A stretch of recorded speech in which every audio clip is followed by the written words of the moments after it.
And then there was that whole fiasco when Gail Simone got fired off of Batgirl through a friggin' email. Seriously? An email? You fire someone through a fucking email?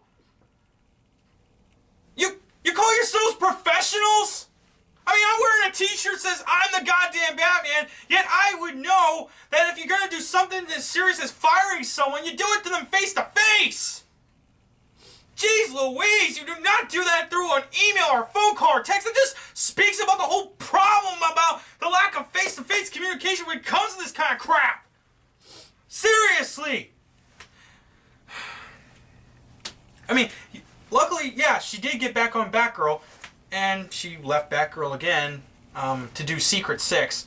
And I would actually like to pick up the new 52 Secret 6 at some point in trades, not monthly. Ugh. And then there's this whole bunch of other stuff, you know. Oh man, oh boy. Like some of the stuff from the Earth 2 comic, like one making the Alan Scott Green Lantern character gay. I got no problem against gay people, you know, and from what I mean, but. See, the thing of it is with Alan Scott, this was the original Green Lantern from way back in the 40s, okay? And over the years, you know, his character got developed significantly through, like, the Justice Society comics, like JSA and Justice Society of America, and a whole bunch of other comics. And, you know, it was revealed that he had 2 kids, Jade and Obsidian. Jade, a girl, who was also a female Green Lantern. Where has she been in the New 52? I don't fucking know. And then there's Obsidian, who has the power to manipulate shadows, and he was revealed to be gay. You know, and there's a whole bunch of this. There's this dynamic here where Alan is this man from the 40s, and you know he had a different mindset, and he has this his son who's living in the modern times, and he's gay. You know, there's this interesting dynamic here. You got this interesting father-son dynamic, which is right for storytelling, and they've done that. But now they introduced this new version of Alan Scott, and he's gay. And well, okay. The thing of it is, and you know what, this argument might be invalid now. Right now, the more I think about it, because you know they're sort of bringing back the pre-New 52 DC universe, so Obsidian and Jade might still be there, and Alan Scott probably might still be, the original Alan Scott might still be there as well, so who knows. So this argument might be invalid, so I apologize if I offend anyone, and okay, and then there's some oh yeah, the Superman Wonder Woman romance. Okay, I know that DC has been having legal battles with the Siegel and Schuster estates, I guess, over the rights to the character and some aspects of his character and power. I think that's partly why they might have put them in a romance, but see, it just seems kind of and I know it's been done before in alternate universe stories like Kingdom Come, you know, Superman and Wonder Woman being together and having a child and everything, but yeah, they're presenting this as this is actually happening, and this is going to continue happening. They even made a whole series out of it, Superman and Wonder Woman. I might pick that up at some point. I hear some good things about it. You know, the artwork okay, writing okay, so I hear good things. But it just seems kind of contrived to me because it just seems like fan fiction. You know, you're getting these 2 powered characters because, oh yeah, they're invincible, so they should totally be together. I mean, come on, what happened to the old Superman with Lois Lane romance? You know, Superman and Lois Lane were married, you know. Oh, and yeah, apparently they got the idea of putting Superman and Wonder Woman together because they take inspiration from Twilight. They base their ideas of romance for their storylines in comics from Twilight! Are you friggin' kidding me? Are you fucking kidding me? Are you fucking kidding me? Twilight? Why don't you just take cues from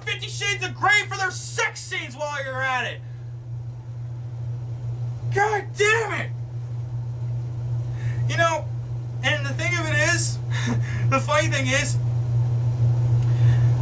I like Twilight, ironically. Like, I like making fun of it. When I read it, when I watch it, I like it because it's so friggin' stupid and preposterous. I mean, oh, it's so laughably bad that, you know, if you got nothing better to do, you know, you could watch it or read it and just get a good laugh out of it. And that's the same way I feel with 50 Shades. You know, and I'll be that way with the 50 Shades movie when it comes out, if I ever get to see it. When I go see that movie, I'm going to laugh my ass off. Because I laughed at the book because it was so laughably bad. And I'm probably going to laugh at the movie because it's going to be laughably bad, but there will be an audience. I'll have an audience. Oh, jeez.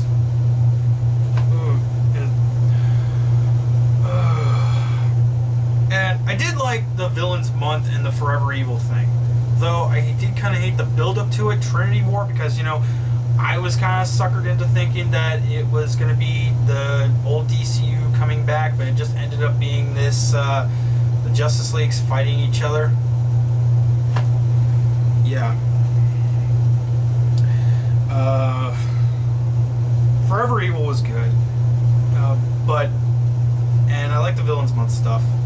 Because I love supervillains, okay? I love supervillains more than superheroes. And the other thing about the New 52 that bothers me is that, you know, the villains, it's sad when it's sad, but yet also awesome when the villains are better than the heroes. Because the heroes in the New 52 just seem like such jackasses. And they're trying to do this whole thing where, oh, it's modern times, it's people are paranoid and cynical, and they should be wary of the things that they don't know about, you know, that seem different to them.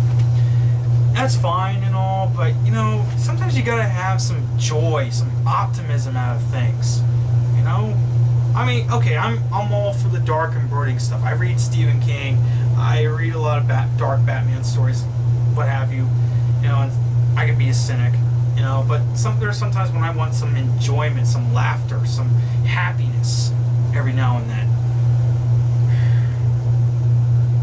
But, and it gets to the point where they do this whole modern world versus the superheroes thing that it's like it gets ridiculous. Hell, and like one instance, the Justice League, like they treat Steve Trevor like crap when he's just trying to do his job. He's being a nice guy. Sometimes he can be stern, but he's just doing his job, and they treat him like crap. The Justice League treats him like crap, especially Wonder Woman. And, you know, I like Steve Trevor's elevated status where they make him this super secret agent. He's not just a Wonder Woman supporting character, and he's a member of, like, various Justice Leagues and a government agency called Argus.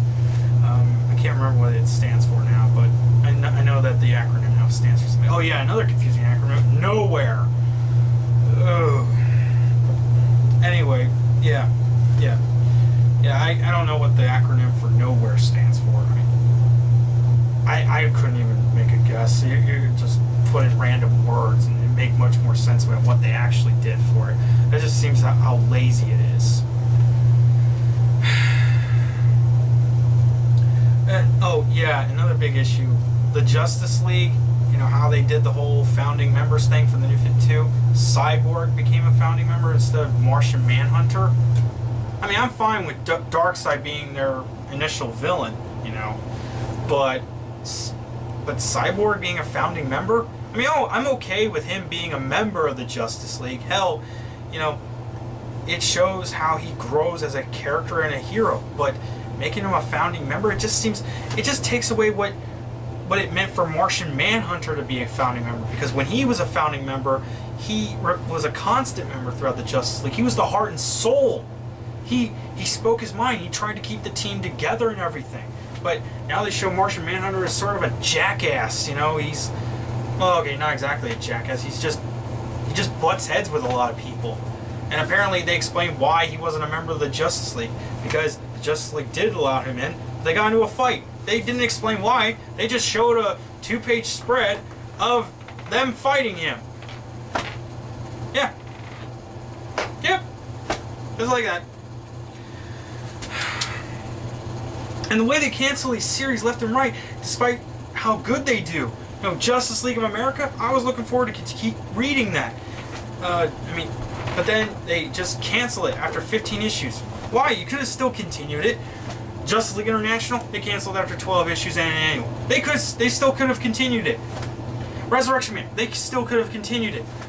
No matter how good or how bad these series do, they just cancel them left and right. All-Star Western, they canceled that. Swamp Thing and some other series I mentioned previously, they're canceling that. Anyway, it's just why do they keep doing this? It just makes no sense.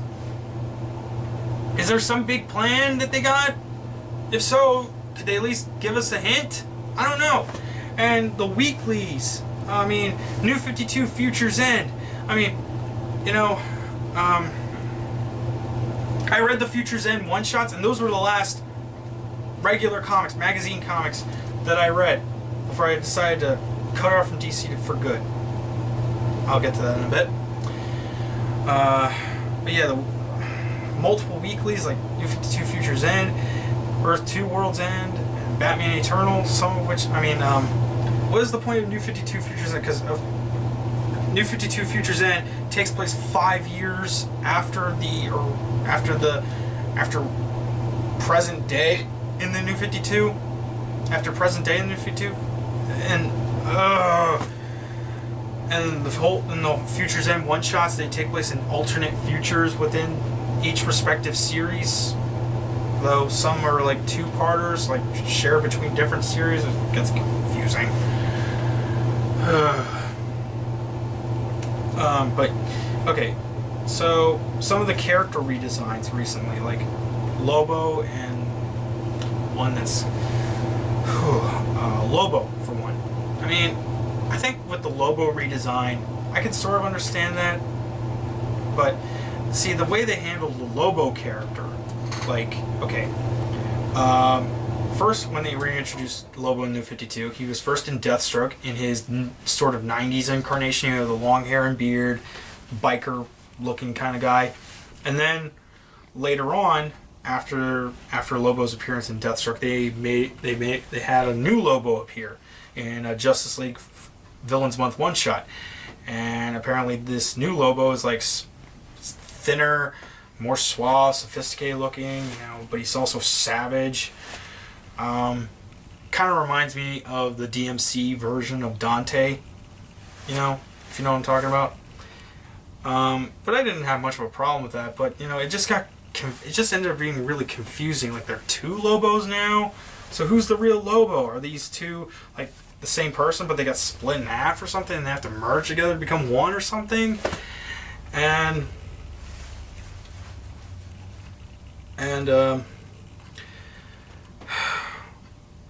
then there's and then the other thing, and see when I snuck a glance at the first issue of Lobo, and it showed the more suave Lobo decapitating the 90s looking Lobo, and that's when I just decided to not read DC monthlies anymore. And then there's, and I mean, I'll still read DC Comics trade paperbacks, okay? I'll still read some trade paperbacks and graphic novels, you know, like if it's like reprints of old series before the New 52, or even some New 52 trades, you know. And I mean, I would occasionally get one if I want to, if it piques my interest. But as far as monthlies are concerned, you know, with trying to keep up with everything and whatnot, I'm done with that. I'm done with the monthlies until something is fixed. And the Future's End one-shots, they were the last regular comics issues I got out of DC. I mean, there might have been a regular comic I got for a friend, but I didn't get one for myself. So, yeah. And then the other thing that was also a big kicker was what they did with Wally West in New 52, because Wally West was one of those characters that people really wanted to come back to DC's New 52.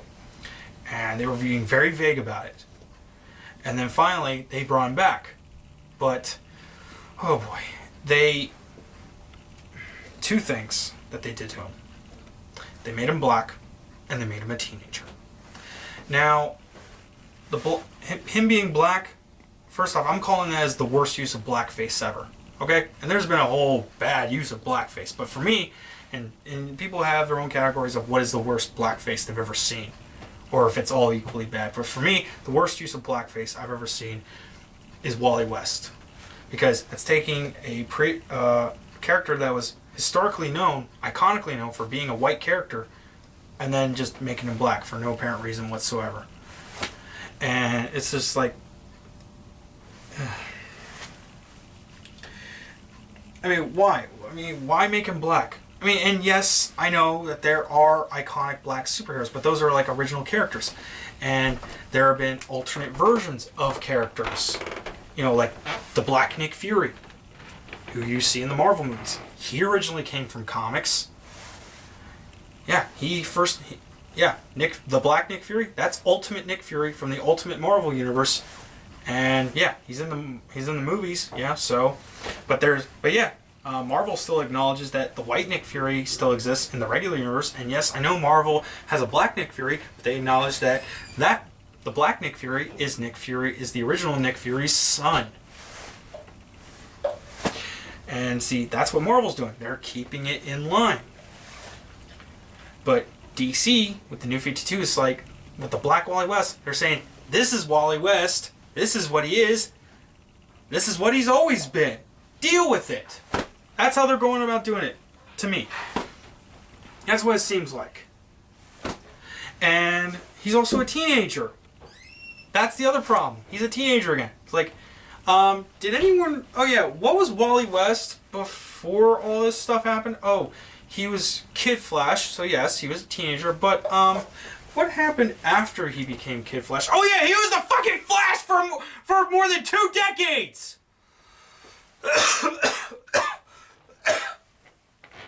He was the fucking Flash!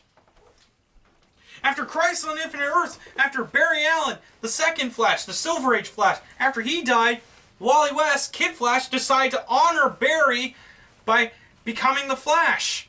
And Wally went through a whole lot as the Flash. You know, he had to mature as a character. He had to grow up, become an adult.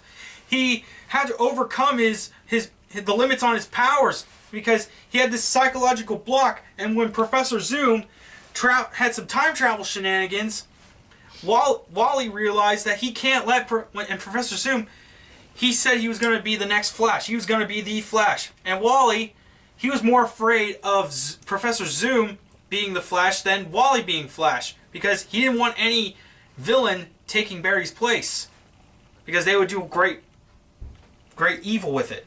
And Wally couldn't allow that. So he overcome his limitations and became faster than even Barry Allen.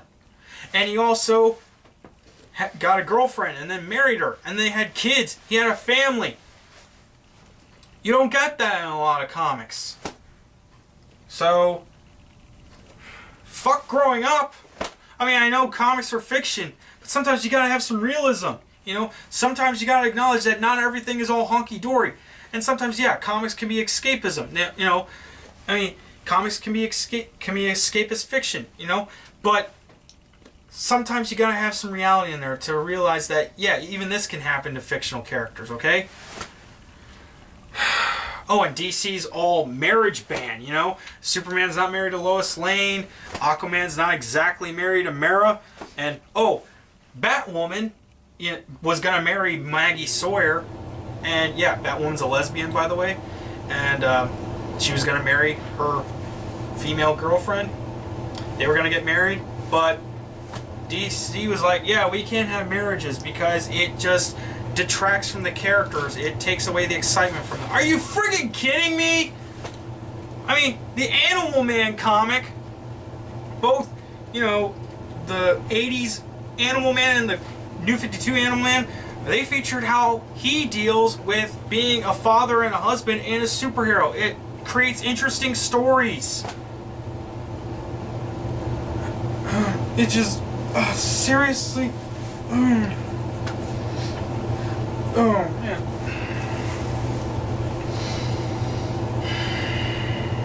And that was and the whole Batwoman not getting married. That was part of the reason why the creative team left Batwoman at the time, and they got replaced by someone else.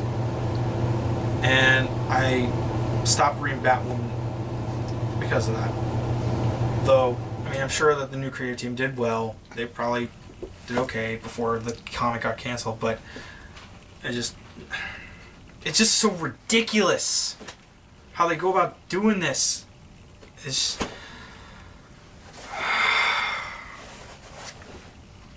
that's my problem with the New 52, and I mean, that's my problems with the New 52. I hate it, okay? And I had this hate building up over the years with it, and them doing all this, and then Lobo, that part in Lobo where he cuts off the other Lobo's head, that was like DC giving the middle finger to the fans of what they liked, you know? And I know DC has done a whole bunch of retcons before. But at least before the New 52, they were kind of trying to acknowledge all that happening, all the retcons that happening, you know, all the time travel and multiverse shenanigans and everything. They acknowledge all that happening, and they try to somehow, you know, go along with everything. But then, I don't know, they tried to accommodate it somehow. It was starting to work, but then they kind of screwed everything up with the New 52, and it's just really alienating fans. And, you know, that was the final straw. And getting the Future's End, it wasn't just a Future's End. It was my end of reading DC Comics monthlies. Again, I'll still read some trades. I'll still read graphic novels, you know, but the monthlies are a different story. And I'm just done with that. I'm done with the monthly comics until something gets fixed. And this is where it leads up with Convergence, because, see, Convergence, it's like they're not trying to do a story, they're trying to do a fight scene. They're trying to do fight scenes, just one overlong fight scene. And there's going to be multiple tie-ins, like tie-in miniseries. Like the New 52 is apparently going to suspend publication for the Convergence thing to happen, the miniseries. I don't know how many issues. I heard 4 or 8. I don't know.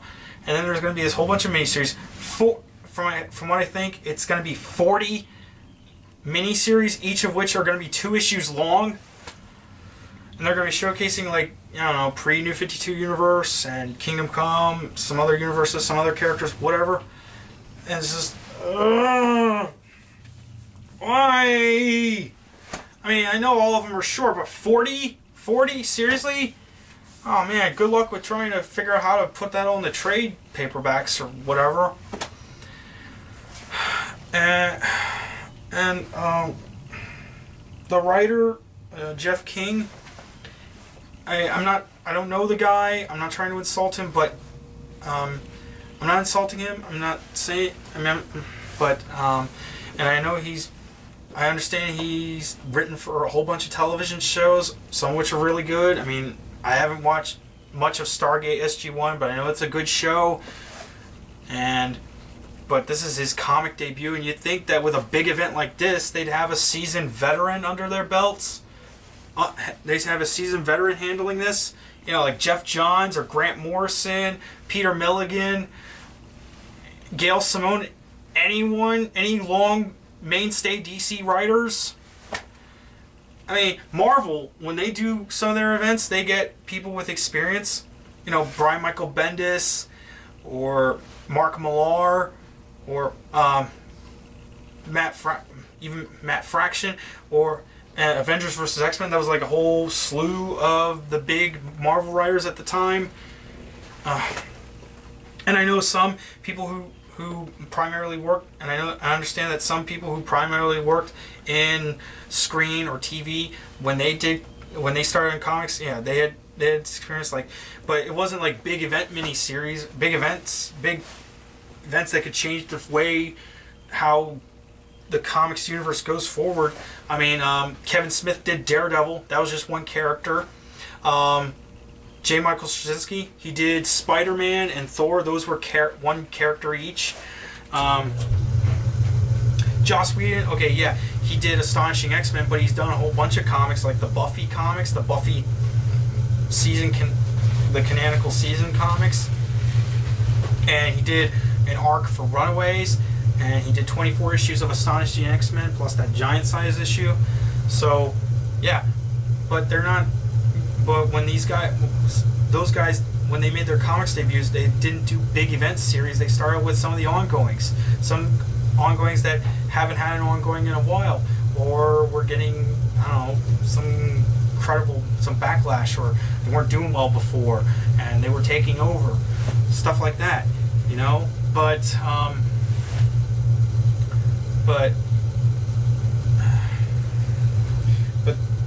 yeah, this guy is making his comic debut, and who knows how it's going to turn out. I mean, but if someone was going to make their comic debut, you know, if they had done movies and TV before, you know, if they were making their comic debut, wouldn't they get something somewhat small, maybe somewhat big, but not as big as an event comic?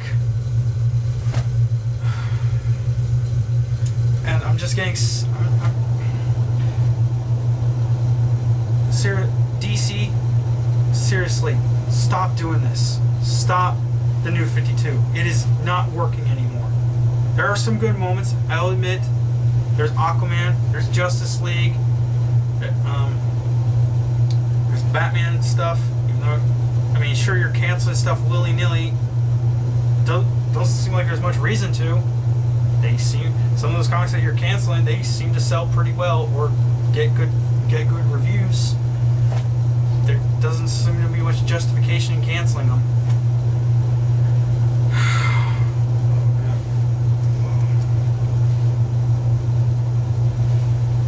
I'm being real here. I'm trying to be as real as I possibly can. And that's saying something since I'm wearing on the goddamn Batman shirt. But I'm just really pissed off and I'm getting sick of it, and you know, I just had to let it out. And I'm sorry that this may seem, I don't know, a bit depressing or whatever, or pathetic, I don't know. You can take it however you want, but this is just my opinion. But I'm just getting sick of it. And I hope something will be done. I mean, DC, for me, you know how people criticize EA, Activision, or even Ubisoft now? Great. That's what DC is for me now. DC is like the EA of comics. And there's some things about DC there's things outside DC right now, outside of their comics that I like. I like Arrow. I like The Flash. I like Gotham. I like some of the movies. I like some of the animated movies. I hate Teen Titans Go, though. That is an abomination. I hate that they canceled Young Justice and Beware the Batman and Green Lantern the animated series. Those were good shows. You couldn't find some other way to continue them? You know, put them on Netflix or something. Put them on Amazon or Hulu or Crackle. You know? But you just cancel them outright. Why? Because you wanted to be funny? Haha. Teen Titans Go is not funny. It's not funny at all. And people wanted an actual season 6 of the show, of the Teen Titans animated series. That lasted from 2003 to 2006. They wanted a season 6. But you didn't give it to them. You gave them something that really wasn't funny. But, and I'll admit, I'm looking forward to the movies that are coming out. Batman vs. Superman and a whole bunch of other movies. I'm looking forward to those. But the comics right now, DC, the monthly comics, the regular comic magazines, I'm not reading them anymore. Again, I'll still read a trade. I'll still read a graphic novel. If I'm curious enough to read it, if I want to see it for myself. But as far as monthlies are concerned, as far as trying to keep up with everything, I'm done with that. Because, no, I'm not going to go through seeing crap on a monthly basis.